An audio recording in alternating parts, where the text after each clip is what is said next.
Thanks for tuning in to this episode of The Resilient Advisor.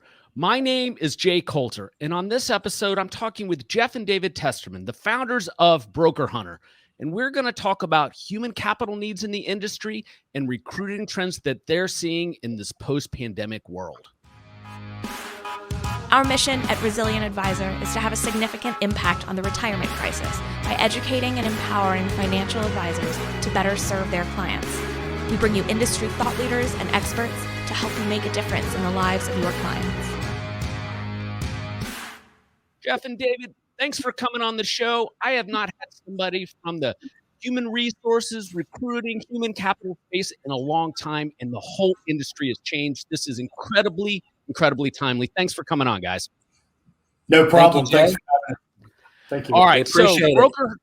BrokerHunter generally does not need any introduction to financial advisors, but just in case somebody is not familiar with your firm, could you guys give us a little bit of background on your company and what you guys do to set the context for this conversation? Sure. I'll be happy to jump in here, Jay. We actually started BrokerHunter back in 1999. We were one of the very first niche recruiting sites.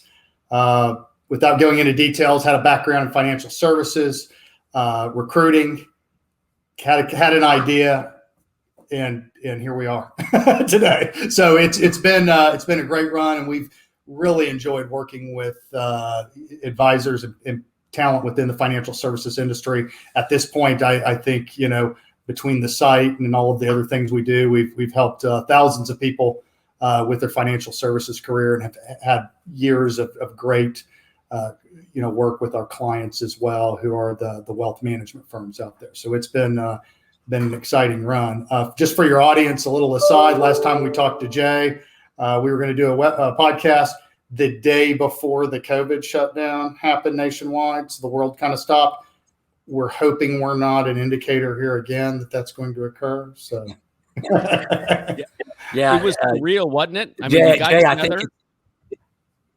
it was very surreal. It kind of reminds me of the old Rip Van Winkle story. It's we had this business meeting, a great synergy with Jay and one of his colleagues, and woke up the next morning to this really bizarre, strange world we were living in. Nothing made sense, and we kind of paused the conversation, and here we are. Almost a year later, we kind of took off right where we left off, and really, I think if we'd probably done this a year ago, it would be a much different podcast. I mean, this has been.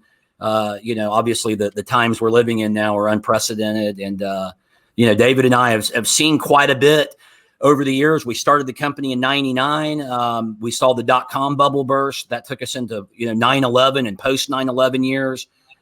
Pretty crazy times then. The Great Recession of, 2009.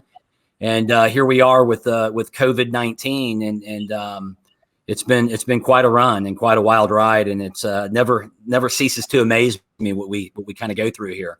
So we're glad to be here though, Jay. Glad we finally got back together, and here we are. Yeah, and Jeff, I agree with you. It would have been a different conversation a year ago. It's a very needed conversation now, and specifically, it's because the human capital landscape has changed so dramatically in our industry. And not just from COVID, but the changing of the firm structures. You have independents, you have still working at major firms. When I got started in the business, just before you guys in the mid 90s, I sat in a bullpen and I cold called. And my goal was to hit 500 cold calls a day, a process that just doesn't work anymore. Right. What I found is that of my generation, which is just slightly before yours, most of those folks washed out during the .com bubble out of the industry. And then a new generation started. Young folks got back in the bullpen at the beginning of the century. They're making cold calls. They're trying to build a career, build a business. And then we have the housing and financial crisis, wipes them out again. There are just not a lot of people who are 40 to 55 years old that are licensed, credentialed, seasoned. And it seems like that's one human capital trend that's a real problem. Plus folks getting into the industry. And that's why I'm really excited to start doing this series with you guys, because the industry is in real trouble as it relates to growing and building human capital. So let's start with what you guys are seeing from a macro level. What are the macro trends that financial advisors need to be paying attention to right now? Yeah, I'll jump in here on that, Jay. The macro recruiting trends in some ways are the same as it was pre-COVID. What COVID has done, though, has just accelerated this changing landscape almost like by a decade in a year, basically. So you have trends of advisors going from captive to independent platforms, whether that's a broker dealer or hybrid situation, or, just actually forming their own RIA. That was something that was occurring pre-COVID, but that's really going to accelerate. We feel like now you're going to get another wave of that. And one of the reasons why is, and we talk to advisors every day, is I think the value proposition that a lot of firms are providing to their advisors, the tools have become homogenized in a lot of respects. Everybody does the same thing. Commissions are on a race to zero. People are trying to figure out, how to provide this very valuable advice they're giving to clients, but what's the best way to charge for it? And what's the, and how do you survive in this landscape? And I think a lot of advisors most of them have been working from home for the last year, doing their business, meeting with clients over Zoom, doing everything from home. And I think they're asking themselves, why am I giving away 50 or 60% of my revenue to deal with my clients from home? And so there's a macro trend with real estate. What is that going to look like? Most of the large firms we see are in Class A space in the nicest buildings in every major city, and that's an expensive proposition. So what is that going to look like in the future? And then also what's it going to look like from advisors here? Finally waking up and saying, hey, this is a business that I've got my book built. I've got clientele that are loyal. We can move them anywhere. Now I'm going to really get serious about doing something on my own because I've just done it for a year by myself. We are having a lot of conversations like that. So that's one macro trend we're seeing. To your point, how we all started, and I started at the same time as you in the business, by the way, Jay. So did the same thing, cold calling, bullpen, great times, completely different business since then.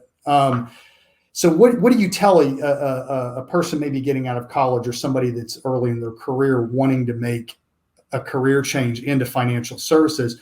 What does that look like? Because, back when we started, the eat what you kill, straight commissions has become more and more difficult. I don't know there's obviously exceptions, but as a group that there's really any interest from a lot of people getting out of college in that type of business model anymore. We're seeing that. Yeah, I think, David, I think you're right on that. I'll jump in on that a little bit because we are seeing that with the newer generations. It's kind of sales and marketing 101, right? Know thy audience, and firms need to understand that what motivated a Gen Xer is not anywhere close to what's going to motivate, the millennial generation and certainly the Gen Zs that are coming up now. They're heavily influenced by technology more than any generation, out there that's come before them. And so, the things that motivate the life path isn't the same. They're not, and this is a generalization, but the getting married, buying houses, there's sort of a thing that we've all, in my generation at least, has followed. And so the millennials and the Gen Zs just don't think that way. And so their motivations are different. And so the eat what you kill, throw them in a bullpen and make 100 cold calls, that's a dying industry for that generation. I'm not saying there's outliers on the bell-shaped curve. There's certainly people that we're going to migrate to that. But as a whole, they are looking at this totally different. Culture is a huge part of it. A work-life balance is a huge part of what they're looking for, and so they're gonna find firms that will provide that. And that generation, it's very common that they move employers and firms every 24 to 36 months. That's not uncommon at all. And so, how are we getting that new talent into the industry? There's sort of an old Wolf of Wall Street type mentality that's kind of stigmatized the industry over the years, and it's driven a lot of younger talent, to other industries. And the financial advisor profession and position itself has been like a top 25, most popular, if you will, type position through U.S. News. That's been in that for the last decade. It's a very sought after. It's highly demanded. And that's why we see such a tremendous recruiting market for licensed talent. There's only a couple 100,000 nationwide, and it's fiercely competitive, obviously, and it's been that way for a long time, and we don't see that changing. But there's got to be a newfound regeneration, if you will, to bring new blood into the industry, or it's just going to continue to dwindle. So I think that goes on that macro trend that we've seen. We're seeing that every day talking to young advisors. That's the one thing we're really seeing, is that they are super focused on those types of firms and who can provide that for them. It's not like it was, like you said, Jay, back 25 years ago. It's a different motivation set right now. Yeah. So how are we going to fix that as an industry? Where are we going to get this new pool of qualified financial advisors that will build a career in their 20s, early 30s, and then be able to really help families get through their retirement years? Yeah, that's a great question. I don't really know. We have some opinions, though, that we'll be happy to share. I guess we don't.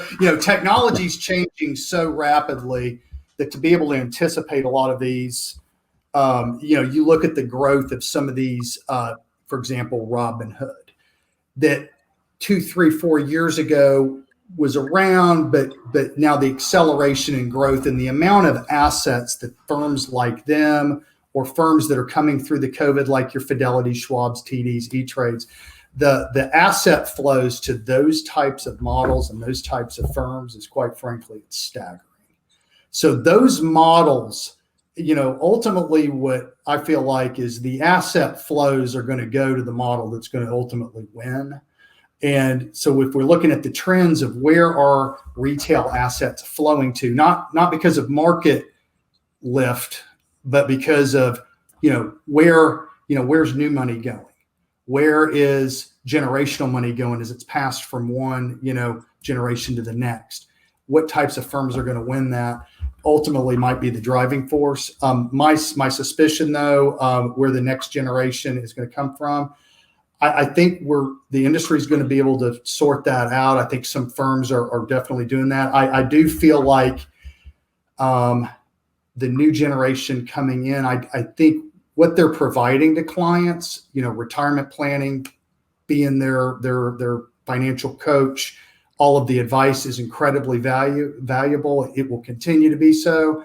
What is going to change is the way that these folks are compensated. The model of compensation is going to have to probably move away. One, because of regulatory things coming down the pipe. When you're tying, anything to commissions of any kind, what right now is probably okay.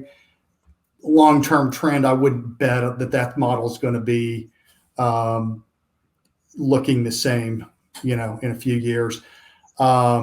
You've seen it with, now on the ETF side and all that, it's free to buy ETFs. It's free to index. You can't charge for that anymore. So how do we charge for it? And so there's a battle internally. Is it flat fee financial planning? Is it assets under management fee financial planning? What is that going to look like in the future? The trends are all pointing, though, that there's going to be a continuation of fee compression down to zero. I mean, I think that's what the technology and the trends are showing. Yeah. I see at some point a reversal that all of a sudden AUM fees are going back up again, or all of a sudden people are going to start charging commissions for ETF trades and stuff. So that cat's out of the bag. But what we see is training needs to happen. The last 10 years, and it's been for companies like BrokerHunter and other financial services recruiters, it's great for us, not good for the industry. The industry has been so fixated upon taking advisors back and forth from each other over the years that it's not a growth industry. Jeff had pointed to earlier, you've got about 600,000, 650 licensed people, only about 250,000 of those in some change. The number is very little bit of what we would consider client-facing advisors. That's a tiny number for a nationwide industry, and that has not grown, and that's a problem. because one of the demographics of the industry is this industry as a whole is the median age is not young. it's our age, Jay, and older, right? So it's Still a little bit older than us. A little bit. There's a A little natural older. graying of the industry, I guess, or aging out that's occurring. That's going to happen regardless of what goes on. So there's a ton of topics, and we could go on for hours, and we'll probably do it on future podcasts, but there's great opportunity for advisors getting into the industry, but it's getting your toehold in. It starts with training. So few firms are offering comprehensive training anymore. I mean, the first hurdle for anybody getting into this industry is just to get your license, right? But you have to be sponsored by a firm to get your license. And there's not a lot of firms that are training, not in the volume that they were in the past. So, it long term that will have to right itself, or we're gonna be in this talent. Yeah. So I think that it probably, it starts with the firms, Jay. I think that, what the firms do over these next few years is going to dictate, the influx of candidates into this industry. I mean, I think you see some full service firms out there where they offer, salary and great benefits, and you're working an existing book of business. We talk to literally hundreds of advisors a month through our recruitment channels. And one common theme, especially for, I would say, advisors under 35 years old, probably somewhere in that neighborhood, is that they'll say, look, I'm with a warehouse firm, or I'm with YZ. I love the industry. I love the business. I'm passionate about working with clients and preserve wealth and do retirement planning. And I want to obtain my CFP. But, I don't like calling and prospecting. I want to spend those working minutes and establishing relationships, cultivating those relationships, and not, beating the streets and knocking on doors, especially during COVID. I mean, that model, I can't tell you how many advisors we've seen from some of the old school models where you literally put your shingle out in local town and you knock on doors and you try to build a book that way. That model's changing, and advisors want, they want a career, they want a profession, they want to, help people, they want to work with clients, and they don't want to spend their time prospecting. So that writing's on the wall. There's a lot. I'm talking an overwhelming majority of advisors we talk to that are younger advisors. That's what we're talking about here. Younger advisors that are looking for that opportunity. And I think if you look around, see who's winning wars common, and they're really paying attention to that millennial and younger demographic, and they're going to cater to that. And those firms are going to win long term. Yeah, I agree. And I don't know if I've had anybody in the demographic Jeff's speaking with say, hey, we really are excited about working for straight commissions and in a bullpen environment. It's just the nature of the world has changed there, and this industry is certainly no exception. But enough. Problems are easy to point out in anything, and we always try to be. We're pretty glass half full type guys. So we're. I think it's tremendous opportunity for somebody to come into the business, though, in a number of different ways. Just the need for advice is going to be there, and as any of us that have been around long enough know that this current bull market one day will come to an end, possibly spectacularly. And the need for advice, that's when you make your money as an advisor. It's the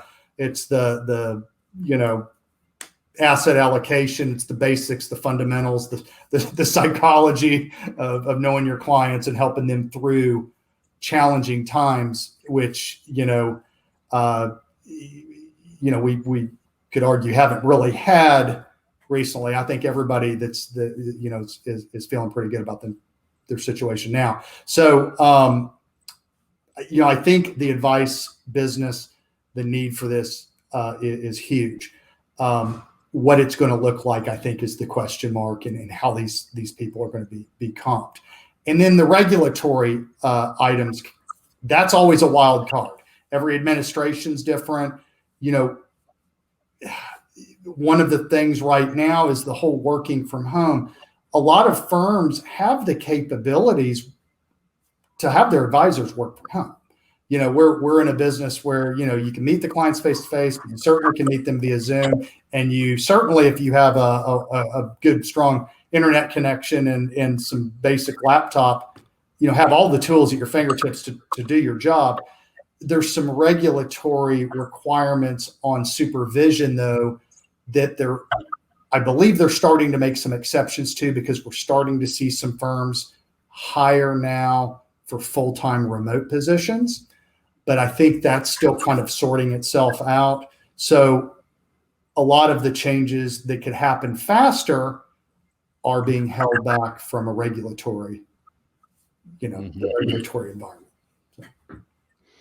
Okay, let's unpack some of the stuff that you guys were just talking about here. And some of this comes from, my context of having a Gen X and Boomer lens, because that's my clients and usually my audience. So when somebody talks about, technology and how folks are going to be getting all their advice from Robinhood, which is a great platform for somebody to start investing. Right. I don't think that somebody entering their retirement years is going to count on Robinhood 30 years from now to help them manage through that crisis. In fact, I'm actually bearish on some of these technology platforms for the retirement folks, because I lived through the collapse of the internet bubble and sat in front of clients in 2008 and 2009 whose lives were ruined. And the last thing they're going to do is turn to an iPad to get their advice on what they should do. So I think the value of advice is there and people are going to pay for it.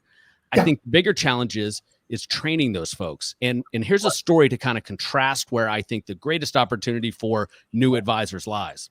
So in the summer of 2019, I went and attended a conference with the XY Planning Network. That's Michael Kitzis's organization. It's definitely younger advisors. And this was in St. Louis, Missouri. And as an old conference dog, I got up the first day, put my suit on, and I thought, this demographic skews younger. I'm going to take my tie off. Took my tie off, went down to breakfast, shaking hands, kissing babies, looking at the vendors. I was the only person there with a jacket on. Some people were in shorts and flip-flops. There were young mothers carrying their children. And there were more man buns than I'd seen at a concert. But it was so eye-opening to me, because these folks were generally 35 years and younger, CFPs, fiduciaries, and laser focused on their clients. When you go into the content in those sessions, it was high level stuff. When you went into the conference hall, the vendor hall, not one asset manager or insurance company. Then about a month later, I go to a traditional industry conference. I'm not going to call out the provider. And it was what you and I are used to. Everybody had their suit on. Everybody had their tie on. Everybody's pitching AUM, pitching products. And it looked like what we had experienced. And it was such an amazing contrast, because most of the attendees, I was the youngest one instead of the oldest one. And they were much older, and they weren't necessarily concerned about how to better serve their clients. Not that they didn't care. They were more concerned about succession planning and managing clients, through their retirement years. And it's that gap right there that really some great organizations could come in and fill that gap. How do you guys see that playing out, giving your wide lens into this industry? All right. I see a couple of things, and we try to be careful on this, not to name any specific names, but I'm going to give some general channels here that seem to be very successful. Okay. Again, on a macro, I'm not going to pick on anybody, but just what we're seeing. You have on one end of the spectrum, you do have app driven, Robinhood, M1, those types, and where they've evolved at this point in their evolution. Now you have to remember, these firms are very innovative, and it's very rapidly changing. But at this moment in time, yes, they are more trading millennial type apps. How they expand their product offering, they're likely to do something, broaden that out over time. But the folks that typically use those apps, as you indicated, are a long way from retirement, right? So they're probably not going to do that. A happy medium, though, would be your Fidelity, Schwab's, TDs, E-Trades, where they do offer an online type of service like that, and they were juggernauts and kind of starting the discount revolution. But they also offer full service financial planning. We place lots of people at these that are unbelievable CFP level talent, sharp as a tack. So, The difference is that under that model, they do not have to be asset gatherers, because those firms do such a good job of marketing that they have the assets and households there for their advisors to manage. So if you like that side of the business, but you don't want to be chasing around dollars and always having what we would consider the sales side of the business, you're always chasing the next client. Those are awesome models for you.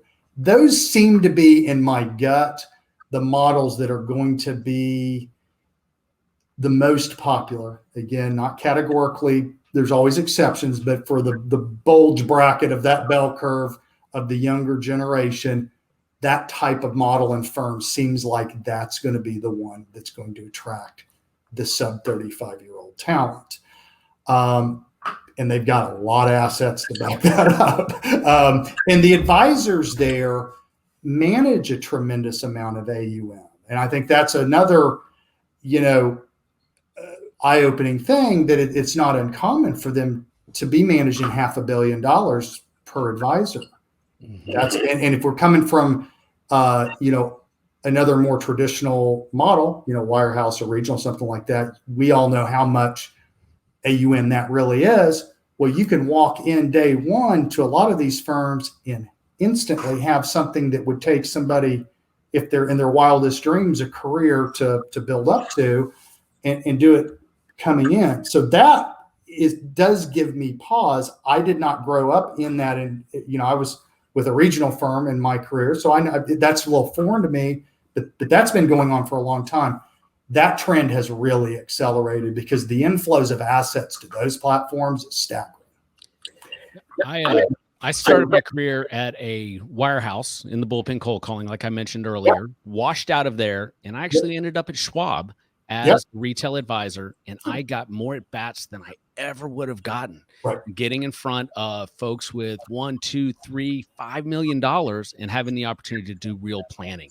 And I think what I'm hearing from you today is those opportunities still exist for people who want to go and get into the industry using somebody that has a brand and a marketing program and come in and get those at bats to really cut your teeth. Is that fair? It's fair. And it's, again, if somebody loves the relationship side of the business, in the portfolio management and the financial planning side of the business, right, that's the channel to go to. And as we all know, and I'm naturally kind of more of a sales type myself than analytical type. I tend to like that. So is Jeff. We tend to like that side of the business probably more so. But a lot of times your very best planners and your very best, most analytical people that are probably the very best, maybe aren't the best salespeople. And I think we're starting to realize that that's the case. Just because you're really good at gathering assets does not necessarily mean you're necessarily the very best at managing the money. So that kind of takes that equation out. Now, there's limited amounts of spots for those types of opportunities, although they are growing rapidly. But if I was going to place some bets on not the only business model, but a business model that in the future is going to grow and grow and grow as the economy grows, that would be hard to bet against.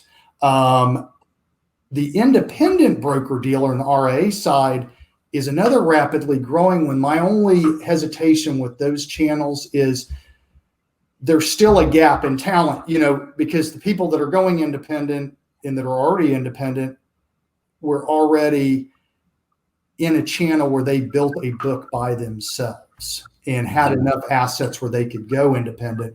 That seems to have become, across the board, very, very difficult to do.